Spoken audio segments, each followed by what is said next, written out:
Welcome into the Fantasy Pros Best Ball Show with myself, Tom Strachan, and of course, that man over there, Andrew Erickson. Training camps, it's real. Football is back in a way that it's not been back for quite some time, Andrew. How are you feeling about the season as we get to this point late in July? I'm feeling good, man. I'm feeling excited. I'm in the new house. That's why the backdrop is gone. The FP BP backdrop is no more. Now we have this gorgeous plain old wall that the possibilities are endless. Although I'm not sure my wife is going to let me put up the flowers portrait that I did such a great job on. She's not proud of it, but maybe it'll make a cameo at some point during some of these streams during the season. Yeah, man, we got to go widescreen at some point, involve a bit more backdrop. Like we've both got these big blank canvases behind us, both of us having moved house recently, and maybe it's time to inject a little personality. But tonight we're talking about how to inject the perfect running back room into your best ball roster. We're going to talk about build archetypes, roster construction strategy. We're going to talk about our favorite place in the draft to draft running backs, and then we're going to get on to some late round running backs that we love before breaking down a few of the listeners' running back rooms. So, Andrew, we're going to start with build archetypes, and we're going to start by talking about the pros and cons for some popular running back strategies that we've talked a little bit about before, but it feels like the right time to get into them. And I want to start with anchor running back. And I want to start with this one because I believe it's your favorite of the strategies. I know it's a strategy that you've used a lot when we draft together. We kind of find ourselves falling into them. For anybody unfamiliar with this strategy, it means one running back in round one or round two, then none till round 6 or later. Andrew, what is it in particular about this strategy that leads you towards it so often? I think with me, with Anchor RB or Hero RB, what I like the most about it is it gives you access to those early round running backs that we know have that, as Pat Kerrane likes to put, that legendary upside, where we could see this player being the Christian McCaffrey of 2023, this player being the Saquon Barkley of 2024, where he is that running back that you need to potentially be in the conversation of winning your fantasy league or winning that best ball team, that best ball tournament. So that's why I like that strategy the most, because with zero RB, I understand the benefits as we'll kind of get into. But what it does is it takes you out of the running of drafting one of these legendary running backs, which are most often drafted within the top 2 rounds. So I like that because it gives you that upside early on and it then helps you avoid reaching on that RB2, where I think that we can all kind of agree, and the data kind of suggests this and backs this up. Whereas that fantasy RB2 production, that's what you want to kind of prioritize the least amount of draft capital into. Like that is the most easily replaceable production in your starting lineup, is that RB2 slot. And by having that RB1 locked and loaded, you feel less pressure to potentially reach on that fantasy RB2. So for those reasons, that's kind of why Hero RB is usually the strategy I always go in with when I'm drafting a best ball team. Obviously, that can change based on how the board kind of lines up. Again, if there are just a lot of really good receivers, especially at the turn this year. I mean, Tom, when you're in the best ball draft, especially like on DraftKings or something, and you see Brian Thomas Jr., Drake London, you can get those guys at the 12, 13, or just back-to-back really strong receiver picks. That's when I'm like, okay, am I going to continue to go with this hero RB route? What am I going to do here? But we'll kind of break that down when we get into the zero RB conversation. Yeah, it's tricky, and particularly from that back end of the first round. I mean, like that's the area where still on underdog, you're looking at Ashton Genty falling at that point now. He's moved down a bit. You've got Derrick Henry, you've got Denver Chan going in that range. But you've also got all those high upside wide receivers. So do you go with a hero running back approach and then like circle back in round 3, 4, looking at guys like Mike Evans, Xavier Worthy, Ted McMillan? All of that's kind of possible. But for the reasons you mentioned, the legendary running backs, and when Pat Kerrane talks about them, he's always talking about you want guys with high volume, you want guys who have the goal line role, and guys who can sort of average above 3 receptions per game. Because at the running back position, we're not looking for guys to typically end up hitting 100 targets. We're just talking about guys, if you can get 50 receptions in a season at running back, that massively inflates the value of what you bring into a roster. So I do like the running back build like this. I mean, it does mean that you get that chance at the legendary running back without then having the pressure to take one earlier. Sometimes when I go zero RB, I get to round 6 and start thinking, should I be taking a running back? Should I be taking a running back? But if you've locked in that hero RB, it is a little bit easier to sometimes ease the pressure. So let's move over to zero RB. For those unfamiliar or for those who haven't really drafted as much zero RB, this means no running backs in the first 6 rounds. Now, a lot of people just see it as black and white as that's it. I'm just going to take no running back in the first round and I'm going to hammer the wide receiver position. But that's not quite what we're aiming for. What you're doing is you try to build a super team. You're looking to be able to have elite quarterback, elite tight end, as well as elite wide receivers so that you're building a super team everywhere else with massive upside. And then you just need the running backs to come on as you go. Now, the problem with this is that you really do need those round 3 to round 5 wide receivers to hit in a big way. In some years, you'll find guys like Cooper Kupp. You'll find guys like Chris Godwin in that range, or Mike Evans when he was a Week 17 hero a few years back. But that's not always the case. Like last year wasn't necessarily a classic one for it. And you're also relying on late round running backs giving you comparable points to what the top end guys are. Now, last year, this did atrociously because guys like Saquon Barkley and Derrick Henry were really poor for it. But do you think that there's an argument to say that with the rookie class being what it is, that this is a strategy that this year could hit in a bigger way than it did last year? Yeah, I think that it really is going to hit in a much bigger way than last season. Like you said, the rookie running back class this year it seems like it's 10 times better than it was last year. And I know I just recently released an article on fantasypros.com talking about valuing rookie running backs through the lens of just this season and comparing it to last year. And I found it really interesting just looking at last year where some of the 3rd-round running backs were going between Trey Benson and Blake Corum, and kind of looking back and how overvalued those players were. When we were drafting, basically, they were glorified handcuffs, right? They were all drafted behind bell cow running backs. And again, we thought about the injury contingency where, hey, James Conner, Kyren Williams, one of these guys goes down. Okay, then one of these guys should be able to smash. But that wasn't the case. James Conner played the most games he's played since going to Arizona.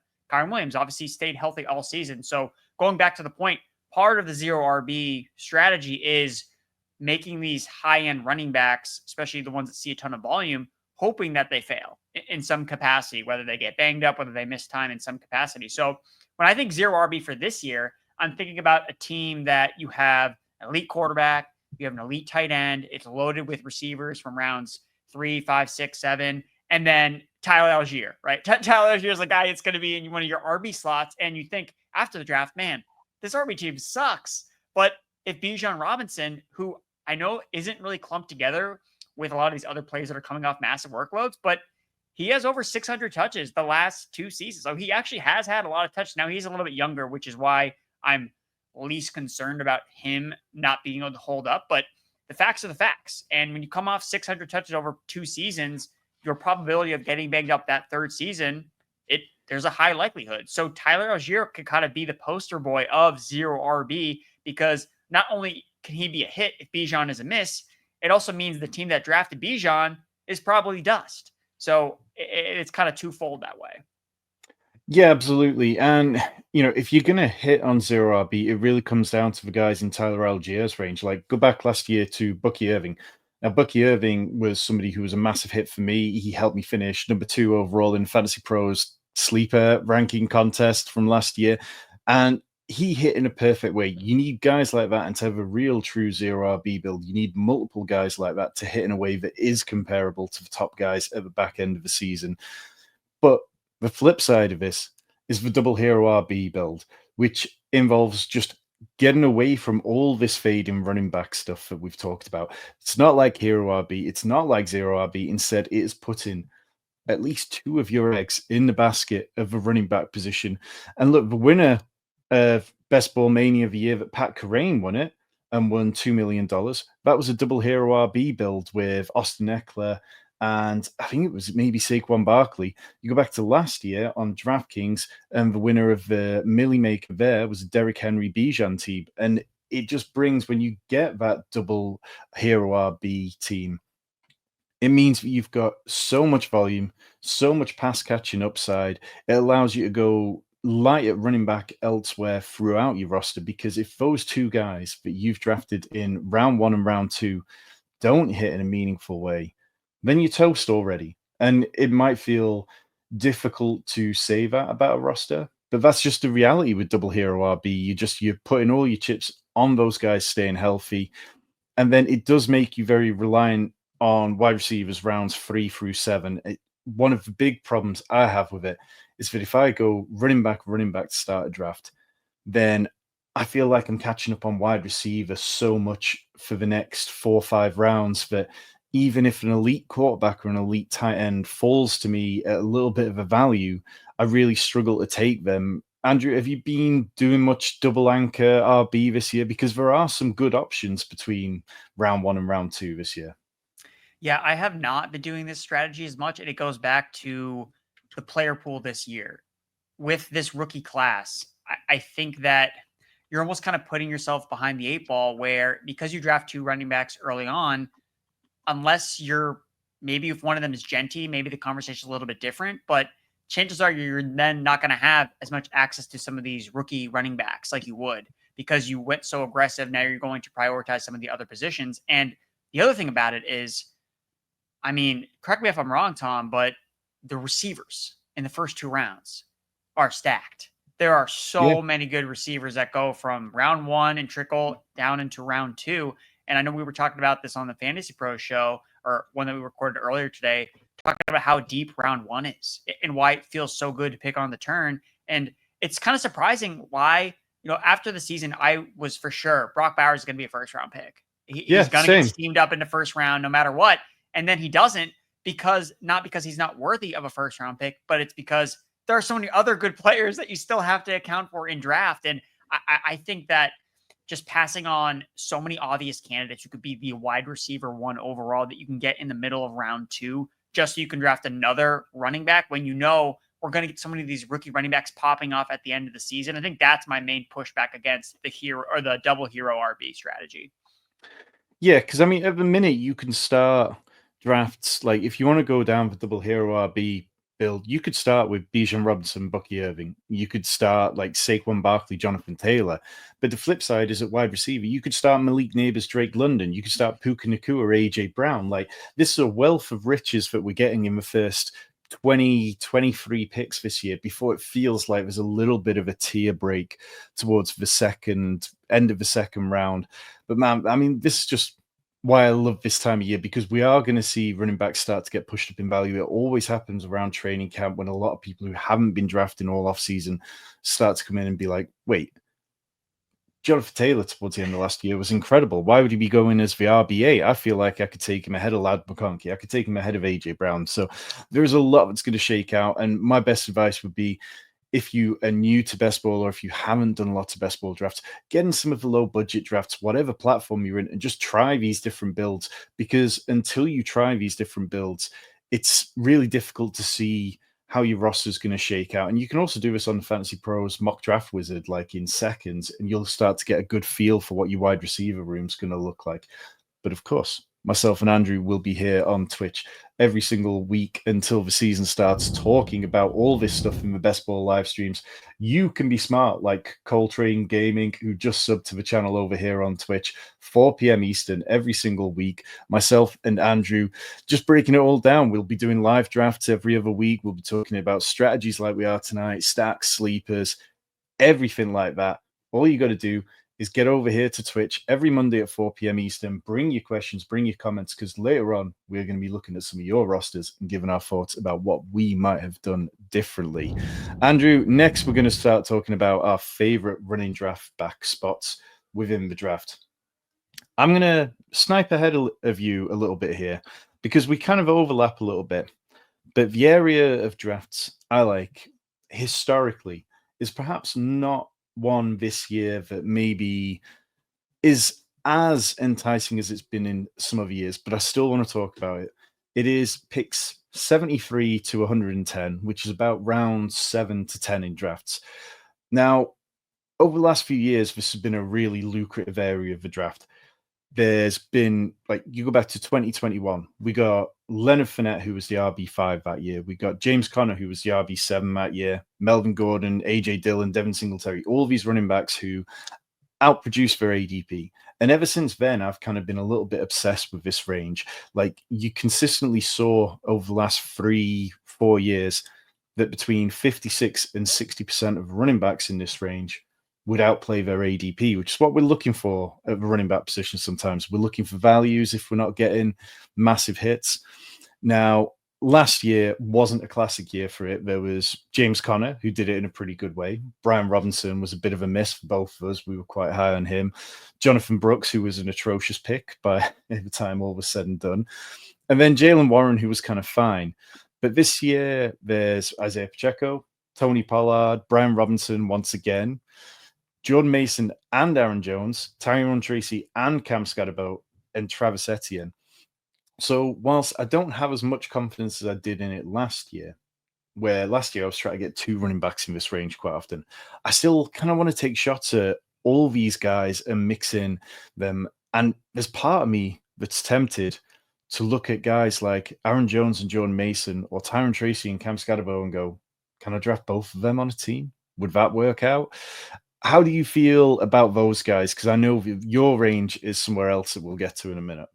Yeah, my range is a little bit later on, more in rounds 10 through 12, where I really feel like there's a lot of big potential. And I know, talking about last year, how the 0 RB range didn't work. And typically, I've also been kind of closer to where you have been, where RB 20 through RB 36, that's kind of been the top 40, basically, are ADPs for running backs.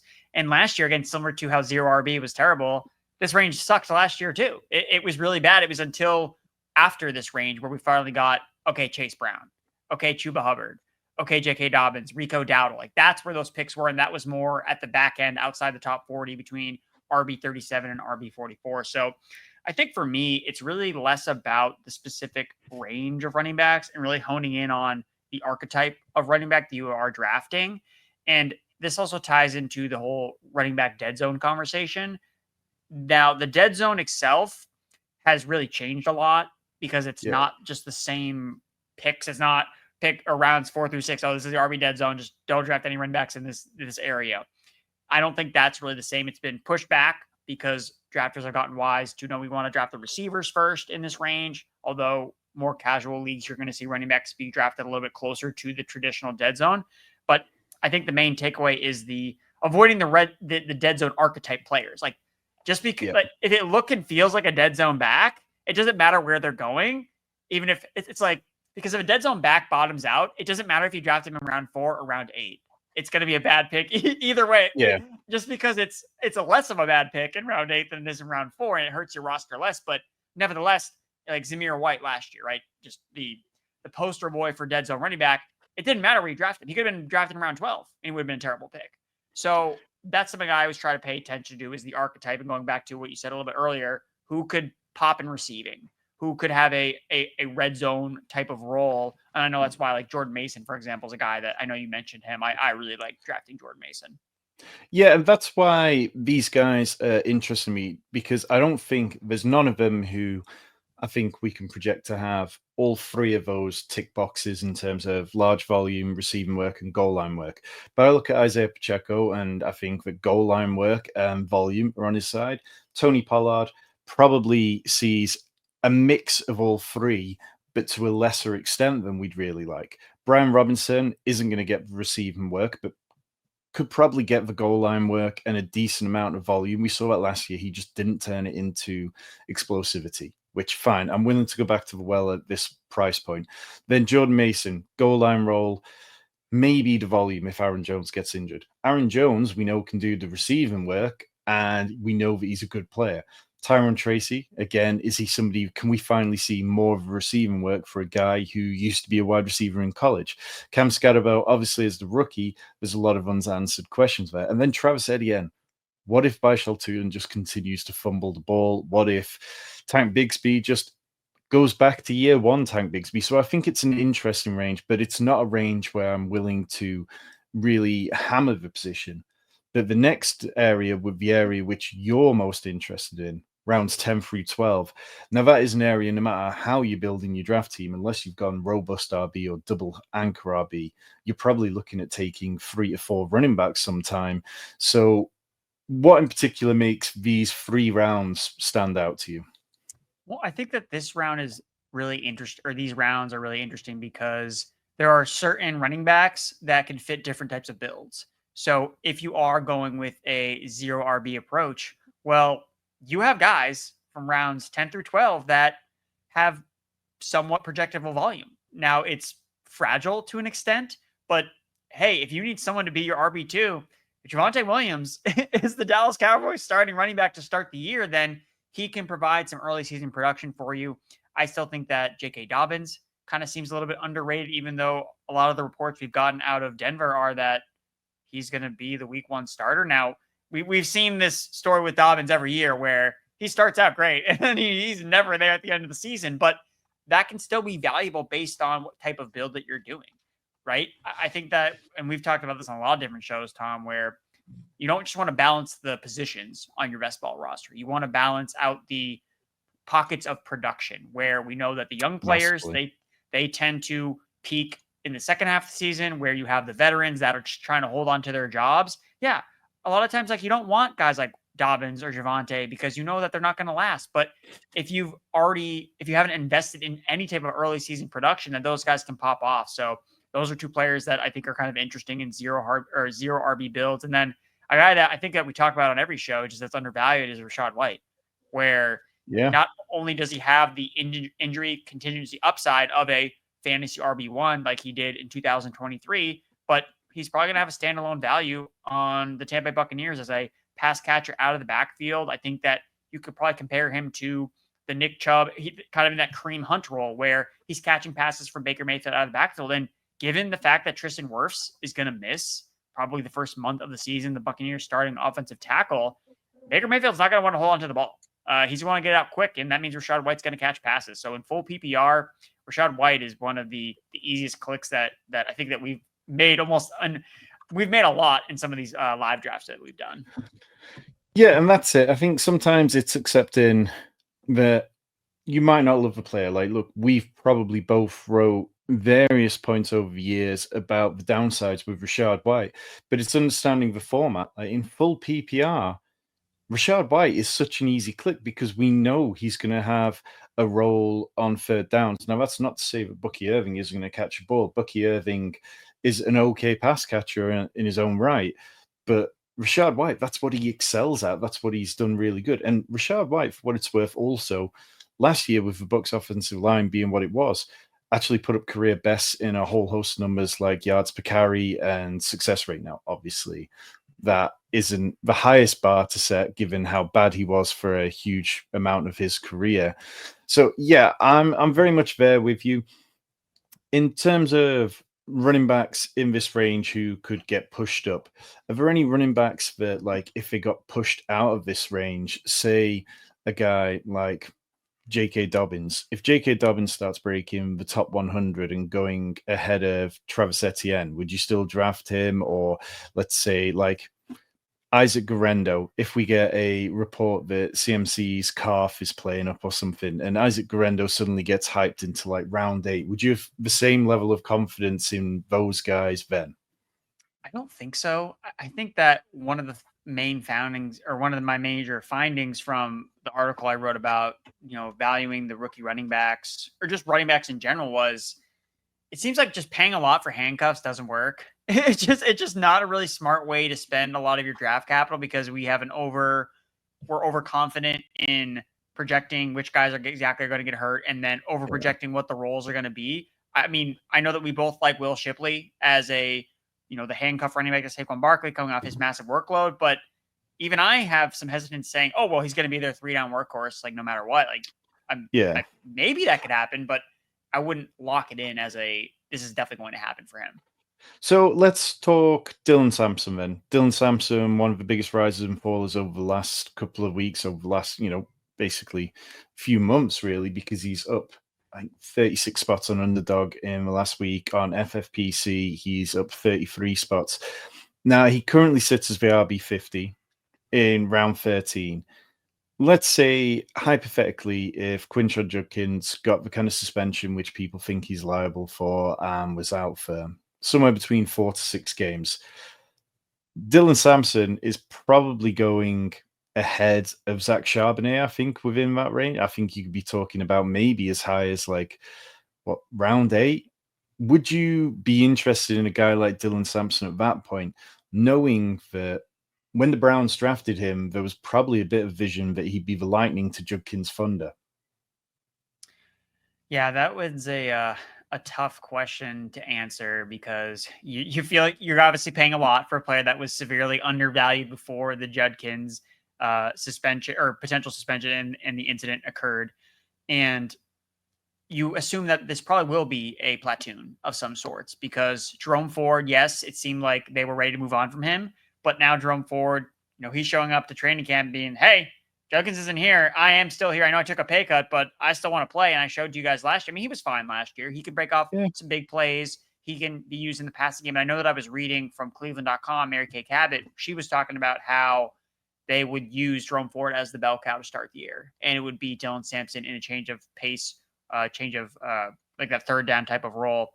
So I think that Sampson could get outpriced for me personally, where he becomes too expensive because it could be a two-man backfield, and it's also the Cleveland Browns, right? If Yeah. you don't draft a Cleveland Browns, that's something I always try to think about zooming out with some of these teams and players where I don't feel the need where we talk about some of the Giants running backs, Scattaboo, Tyrone Tracy. Could one of them be like a decent hit and one of them could be a really bad pick? Yeah, I think so. But in the range of outcomes of if you don't draft one of those guys, you're going to lose your league. I don't quite see that, even if one of them could be a solid double or a big hit. And I would side with Scattaboo on that one. But if you don't draft the Giants player, are you going to regret it at the end of the day? I'm leaning towards no, probably. But Well, I mean, what they need to do is to be Malik Neighbors in that situation, isn't it? yeah, It's like they have to give that kind of return yeah. upon investment, which, yeah, I'm not sure that's necessarily going to be the case. So I can fully get on board with you on that one. Look, we talk about this stuff a lot, and I think a lot of it does come down to the situation when you're on the clock, how you've built your team, and what feels right at the right point. So Dillon Sampson is going to be an interesting name to watch over time, but he's not necessarily somebody that I have a huge amount of clamor for. Whereas Jerome Ford, I think Jerome Ford became interesting in a way that we can now buy early season production. And if I'm drafting Travion Henderson or if I'm drafting Amarian Hampton, maybe less Amarian Hampton now with the Najee news, but if I'm drafting one of those running backs who we're not sure quite what their role is early on in the season, and I compare them with Jerome Ford and say, well, if I can get Jerome Ford giving me 3 or 4 weeks of just semi-reasonable production, maybe it buys me enough time for that rookie or that other player to develop into a bigger role. So yeah, definitely slightly more interested in Jerome Ford at his cost now.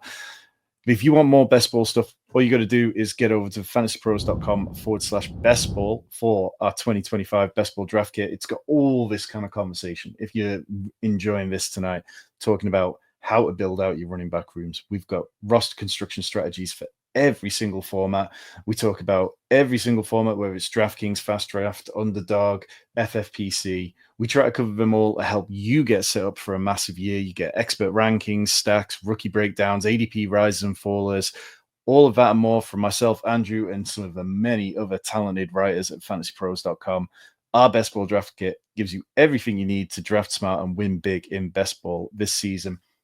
So we are going to talk about some rosters that users have sent in. But first, we've got one more topic that we want to talk about a little bit.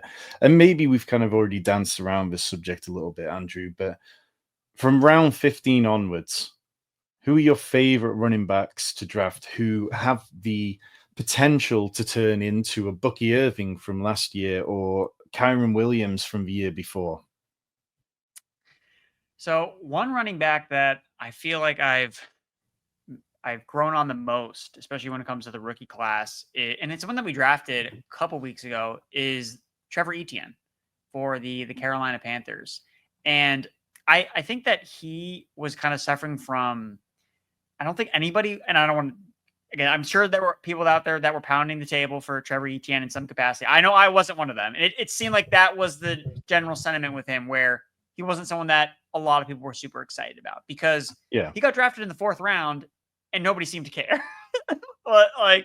And that's really good draft capital. He wasn't drafted that much farther away from Tootin and Scadaboo, who I think that are both viewed as really high upside options. But you look at how he could fit into this offense, and it was actually something that you told me, Tom, when we were talking about, I was like, hey, let's draft Rico Dowdle. And you were like, nah, I don't want to draft Rico Dowdle. And then as I thought about it more, I'm like, man, Rico Dowdle is the backup dead zone running back that we should never draft in any capacity. As a journeyman guy who couldn't really do anything until last year because he was behind Ezekiel Elliott. And yes, he put up over 1,000 yards, but how efficient was he really?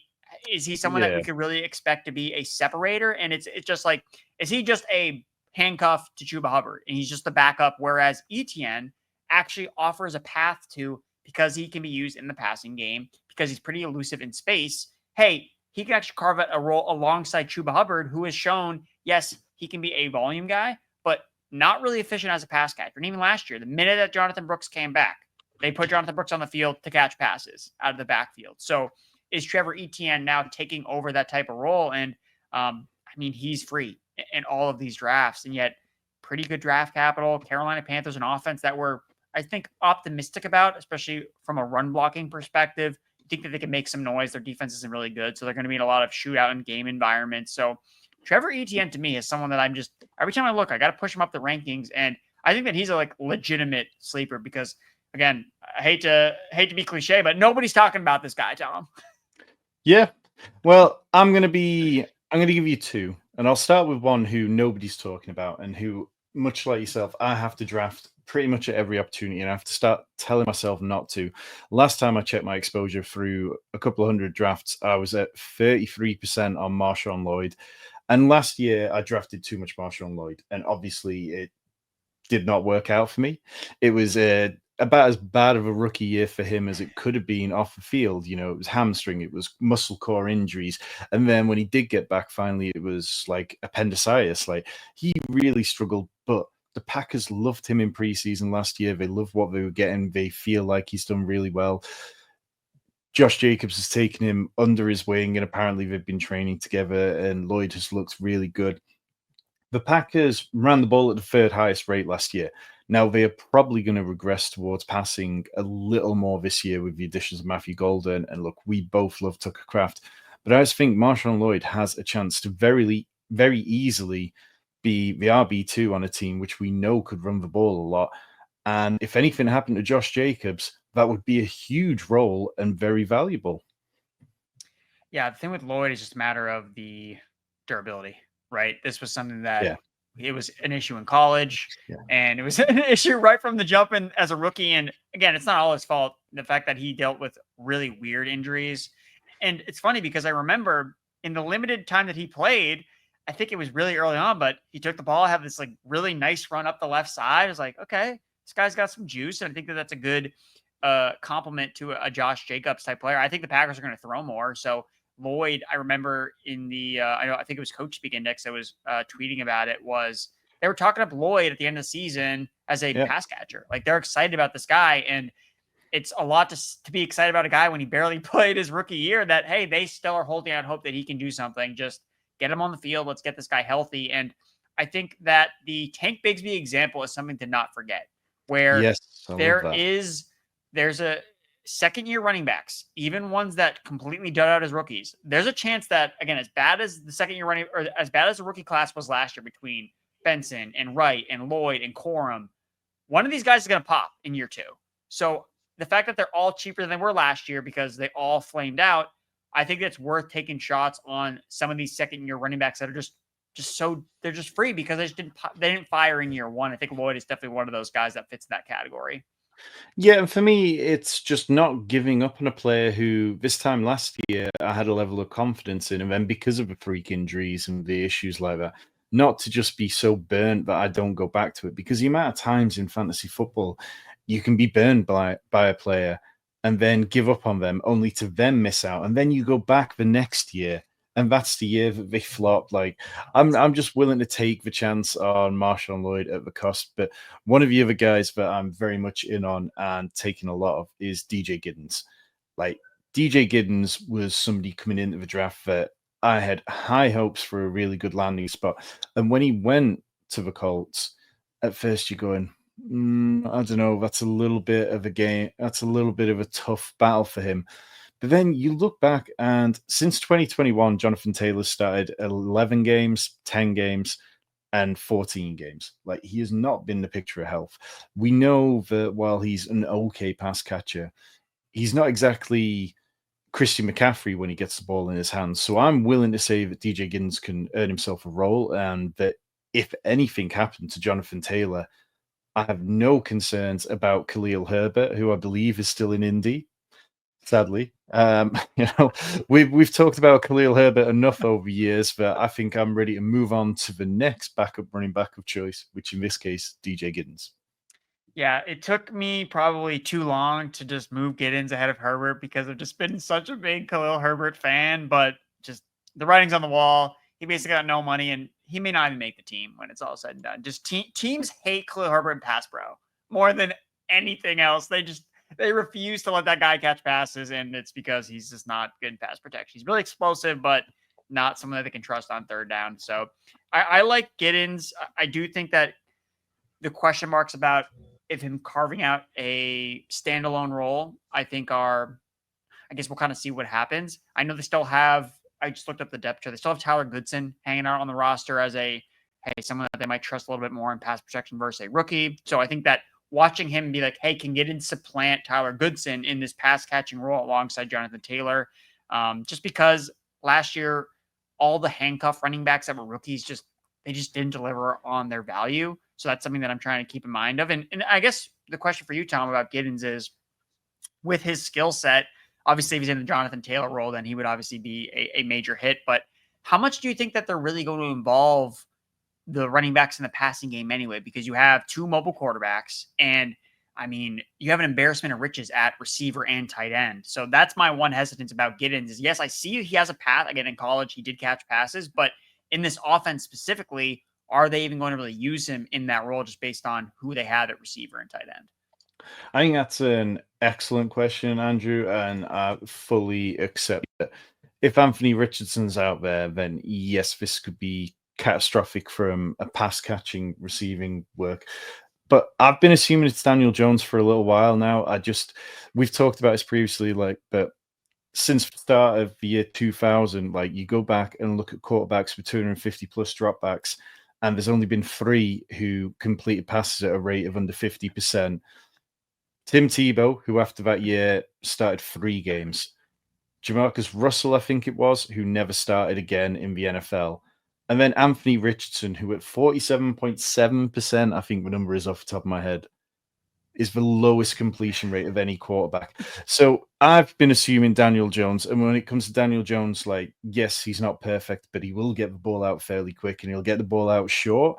And we saw that there were points where, yes, Saquon Barkley went on to have his best ever season when he got away from Daniel Jones, but Daniel Jones kept Saquon Barkley fed with passes enough. And Wan'Dale Robinson, he peppered that short area that I'd like to believe it was possible, but it's definitely not a bet that I'm willing to, across a couple of hundred best ball teams, I'm probably not going above 17, 18% on DJ Giddens, as much as I love him. Andrew, have you got one more player before we get to some of our listener draft reviews? Yeah, I have. So I want to talk about 2 players here because I think that they're very polarizing, and this is something I've been thinking. I'm actually wanted to ask you about this on the show because it's something that I've been kind of filler-busting in my mind about a potential take when it comes to some of these late round running backs. So you listed off both Rams running backs here in the show sheet. So Jarquez Hunter, Blake Corum, and I think that the take here is, or I think that we all feel pretty similar, where Blake Corum is the Kyren Williams carbon copy, where if Kyren would go down, Blake Corum would be most likely to inherit that Kyren Williams role in the offense, gobbling up the majority of volume. Whereas Jarquez Hunter comes in as he's the complement to Kyren or Blake Corum because he's adding an explosive element that those players can't necessarily match. How can the Rams generate explosive plays outside the passing game? Oh, bring in Jarquez Hunter, a guy from the SEC, explosive with the ball in his hand. So it got me thinking about these types of players in redraft and best ball, where Jarquez Hunter, maybe it's hard to really figure out when to start that certain player because you don't know when he's just going to happen to rip off the big runs. But Blake Corum, he may never play. So you don't necessarily want him in best ball because he's more of a zero in that format. Whereas in redraft, I kind of feel better like, oh yeah, I can roster Blake Corum on my bench. I never have to start him until there's an injury to Kyren. Okay, Kyren's out. Now I can feel confident putting Blake Corum in my lineup. So I was thinking about with some of these late round running backs, even if there's not a clear path, who could get there just on explosiveness? Like who could get there on, they only get 5 carries or something like that. But the minute that they hit that 60-yard touchdown, well, I get credit for that in my lineup versus a Blake Corum where maybe I feel more obligated to have him in a redraft league where you're not going to feel obligated to start him anyway unless there's an injury. So I just kind of wanted to pick your brain on looking at running backs in that type of, and if you disagree or agree with the Rams situation in terms of how I'm seeing it, with one being the backup and the other being a complement to potentially Kyren. No, I think you've nailed that. I think that's the perfect way to look at the Rams backfield. And I think we can look at it on a case-by-case study. So sometimes we're going to draft running back rooms where we need that explosivity. If we've not drafted much in the way of rookies and we're not getting somebody who could massively give us that explosivity, because like explosivity is something that really matters in DFS and best ball and fantasy in general. Like the ability to turn the score quickly and to create something that pushes the scoring environment and forces everyone involved in that game to score more points. We want that at any opportunity. So yeah, very interested in Jarquez Hunter for those kind of teams. But then sometimes if you've been boxed out of a running back position and you're struggling and you're going, man, I need more touches. I need an ability to get to more touches. Like if you've ended up with 2 or 3 pass catching running backs, then a guy like Blake Corum can fit that team. He can be the kind of guy where you're saying, okay, well, I do need a Kyren Williams injury, as bad as that is to wish for. But occasionally you are going to have to draft these guys who only have a path to real volume and working out if there is an injury or if, Sean McVay just eventually benched Kyren Williams, which doesn't sound likely in my mind. So no, I do think that makes a lot of sense. And I think that they're both interesting players at cost. I don't kind of see myself chasing Blake Corum up the board. But if we start getting in the next couple of weeks, Jarquez Hunter reports that they see him as a 1B, or if we get to preseason and we know the Rams will not play their stars, and if Jarquez Hunter's out there, I mean, he's currently RB 63 on Underdog. I think you'd see him be RB 52 quite quickly in the kind of Tank Bigsby, Jalen Wright range. And I think that would be the point where you go, I'm okay chasing him up. I believe in the coach speak. I've heard enough from the Rams previously that I'm willing to do this. I can't imagine that there's many situations where I start wanting to chase Blake Corum up the draft board. Yeah, I would agree. I think, yeah, with the handcuff players, you should be more price sensitive to those, because if Hunter is ripping off, big plays left and right, it's not going to matter that you got him a little bit more expensive, because those are going to be hitting your lineup. And I think that's a good way to put it. Yeah, well, we've danced around it for a little bit, but one of the most important parts of tonight's show, we're going to start looking at some of our listener draft reviews. Like, look, we put a call out into Fantasy Pros Discord. You should be in the Fantasy Pros Discord for a number of reasons, but if you want your teams reviewed by myself and Andrew, or if you ever want to ask when you are in the Discord, whether you've got teams who are on the clock and you want to know which the perfect player to add to it is, jump in the Discord. All you got to do is go to fantasypros.com/chat. And just like Joe there, click a button and you'll be in the Discord with myself, Andrew, and many other people. So, producer Seth, let's get to that first team. And you can see here, this one came from Coltrane. He drafted on Underdog, a QB room of Joe Burrow, Bo Nix, Josh Jacobs, David Montgomery, Travis Etienne Jr., Ramondre, Rico Dowdle, Dillon Sampson, Rashad Smith at running back. And then at wide receiver, Jamar Chase, Mike Evans, Cortland Sutton, Ricky Pearsall, Adam Thielen, Dontavian Wicks. And then 3 Titans to round it out with Evan Ingram, Dalton Kincaid, and Tyler Higbee. Andrew, are you liking this one? Yeah, I believe this was one of the first ones I saw, and I called it, because it was from Coltrane. I said, Coltrane, more like Money Train. Like, I really like this team. So getting the stack, obviously, with Burrow and Chase, I mean, the defense. So how bad is that defense going to be worse than last year? Yes. Oh man, I don't know what is going on with the Bengals. I mean, they're being the Bengals. Like they're just being themselves. Bengals gonna Bengal. Bengals gonna Bengal. I like the way that the running back room was built with some of these rookies, Sampson and Rashad Smith. I think Rashad Smith, he's a guy that we didn't mention, but I think he's another great late round running back and former wide receiver.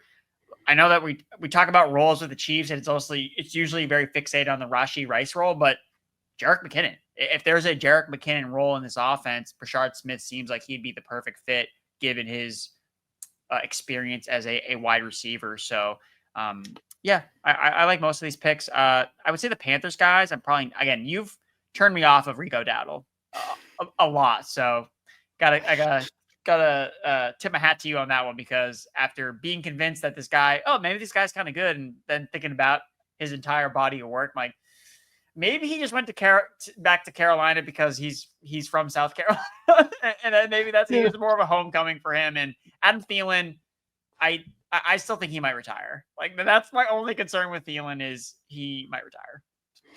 Yeah, I mean, I'm not as down on those guys. Like for me, this is just one of those rosters. Like it's scoop nice value. You know, you got Evan Ingram 12 spots past ADP. The Rico Dowdle one does stand out a little bit, particularly because Coltrane took him at 146 when the ADP is 168. And I don't know, maybe it felt like on the clock, like running back was escaping them, but I don't hate it. I can understand why they made that pick. There's enough in the stacks between the Broncos and the Bengals. And what I love about this is something which I'm putting a video out on my channel, Fantasy Sanctuary, where I talk a lot about best ball over the next week. And it is my keys to best ball in 2025. And what Coltrane did well here is something that I still think people aren't doing often enough. He hit wide receiver quite heavy through the first 70 picks and then left wide receiver alone till pick 167. Most people feel really awkward about it because we do start more wide receivers than running backs.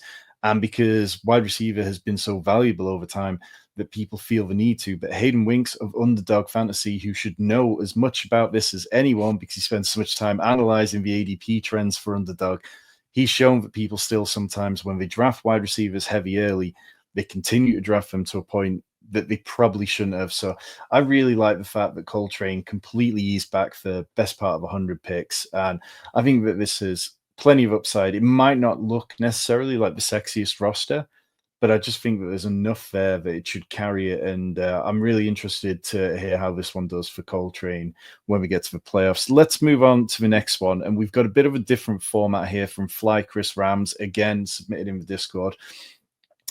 There we go. Thank you very much, producer Seth. This one is a 14-team best ball, half PPR, tight end premium, Mahomes and Purdy at QB. So obviously in 14-team format, QB becomes a little more important because the sparsity of them as you get towards the back half can be difficult. Then the running back room, CMC, Kenneth Walker, Tyrone Tracy, Najee Harris, Trey Benson, Kendre Miller, and Jaleel McLaughlin, who, Andrew, I know we both liked last year. Wide receiver, Amon-Ra St. Brown, Tyreek Hill, Jameson Williams, Christian Kirk, Quentin Johnston, Jalen Coker, Dallas Goedert, Pat Freiermuth, and the newly released Noah Fant at tight end. What are you saying, Andrew? So which format did you say this is on? This is a 14-team best ball, so I'm guessing this might be a self-contained league rather than a tournament. Looking at it, it looks possibly maybe ESPN. Okay, all right. So definitely different than most of the best ball rosters we look at. So I'm just trying to take that in because it seems like there's a lot of picks that usually don't get drafted, but that would obviously make sense because it's a 14-team league. So the Noah Fant pick obviously hurts a lot because he just got released. So, but hey, he's still a young tight end. Noah Fant. I mean, if he can land on the right spot, I think that he's an interesting because I don't think that he's bad. I don't think that he's a bad tight end. He just doesn't run enough routes. Yeah. That's always been the way, yeah. And I think that this team kind of highlights the difficulty of 14-team leagues. It's so difficult to have a balanced roster, and perhaps they've been left behind a little bit on the tight end side, where like Dallas Goedert is probably fine, but he's not the most durable. And if he goes down, then it becomes a little difficult to see where you're getting your points from. But on the whole, I really like it. I think I might have, and this says as much about how I approach best ball as anything, but I might have wanted one of those running back picks to be a wide receiver instead.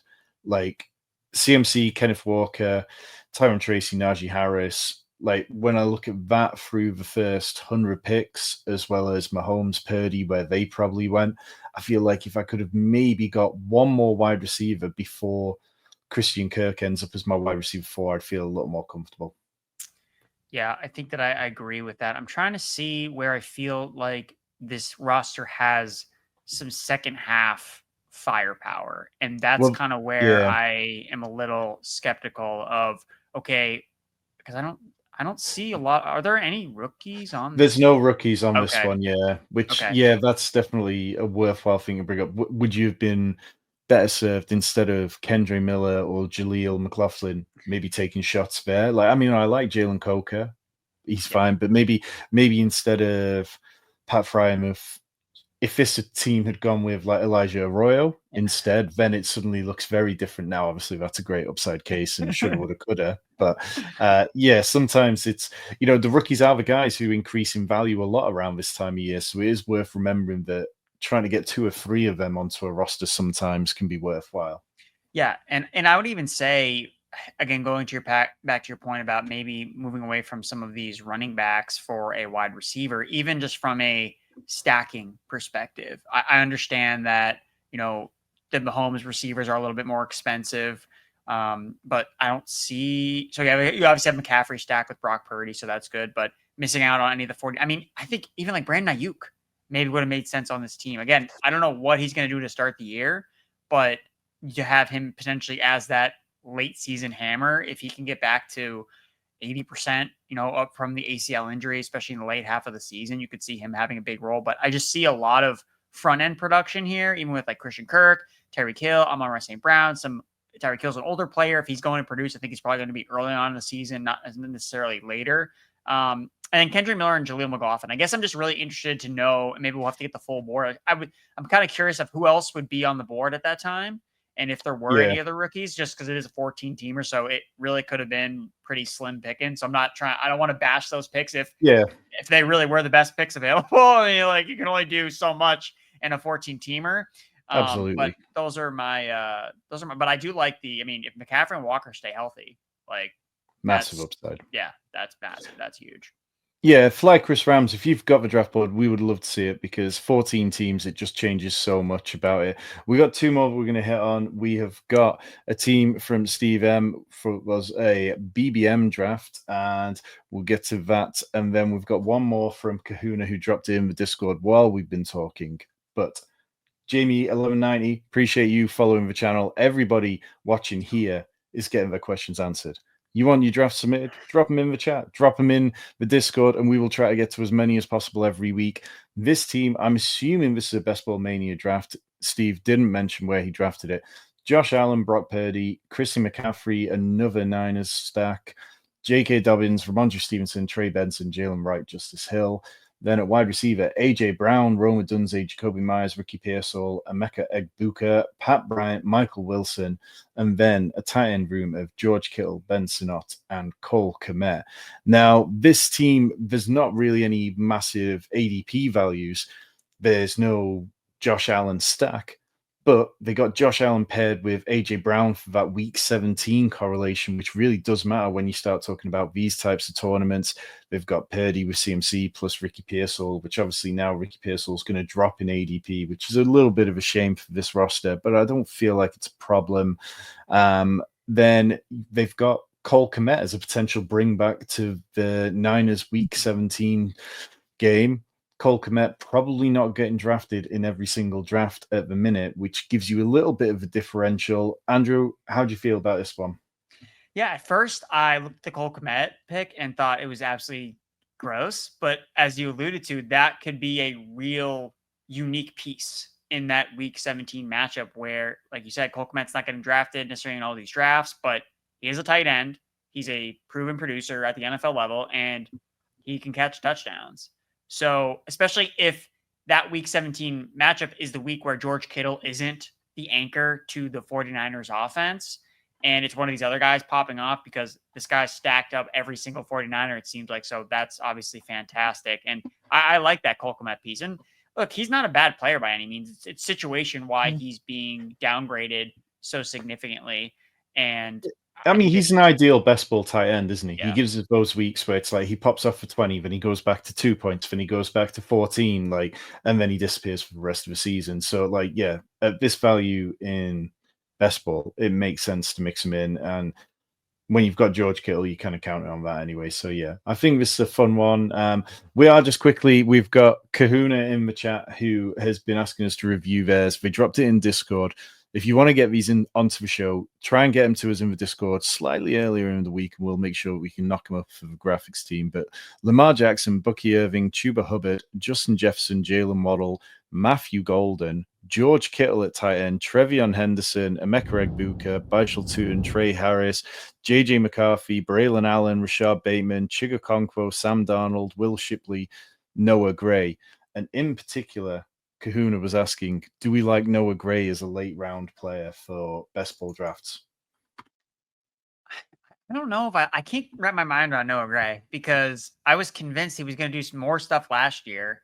And even though he had a, decent sized role, and especially because Travis Kelce was falling off, we didn't see any of it. And I can't get out of my mind that the guy that seemed like he was breaking out all over the place in last year's training camp was Jared Wiley, who got injured last offseason, or I think he got hurt like really early in the year. So that's kind of why I'm just not ready to go all in on Noah Gray. But I don't know. Do you have a better read on him in particular?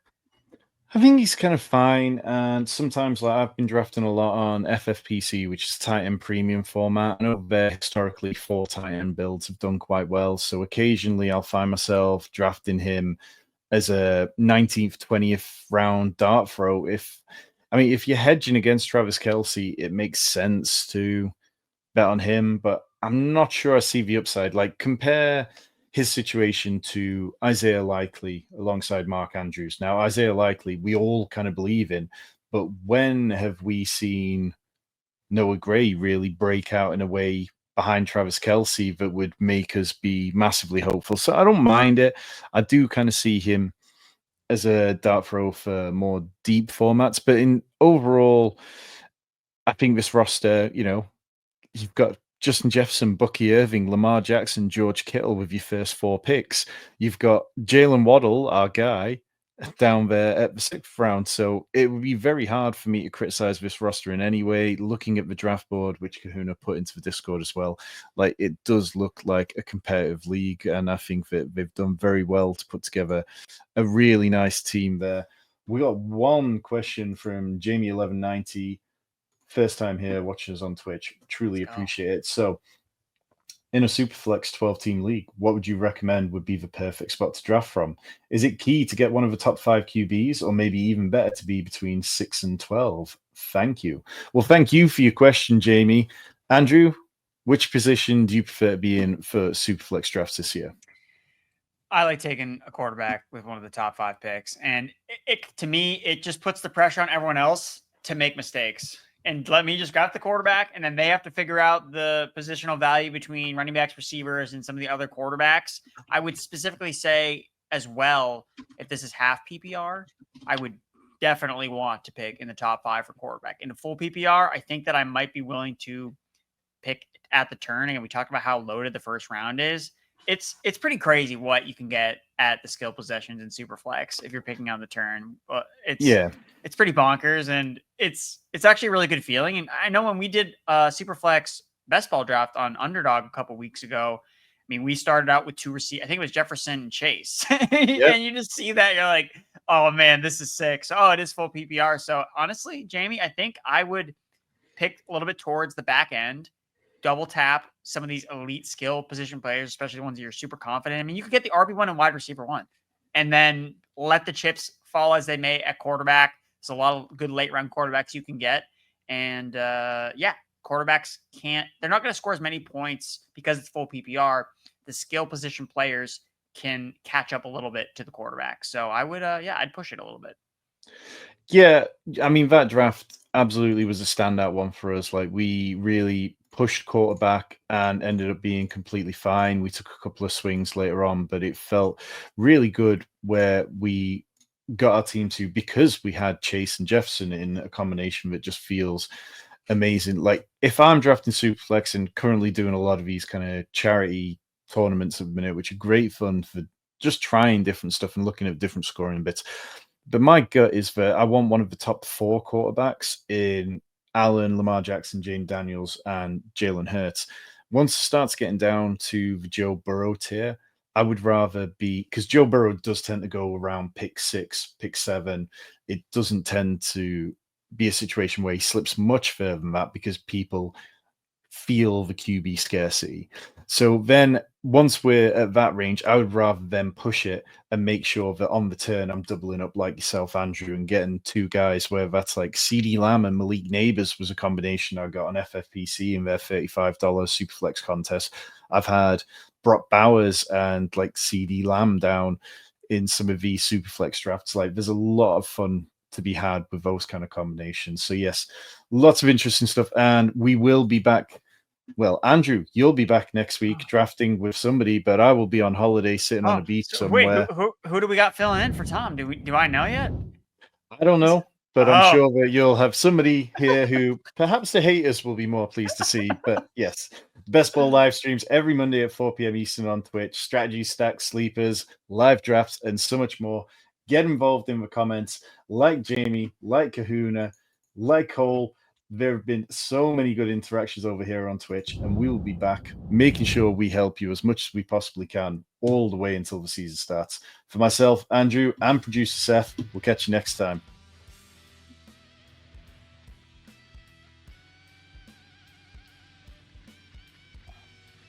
Oh no, it's Debro on the show next week.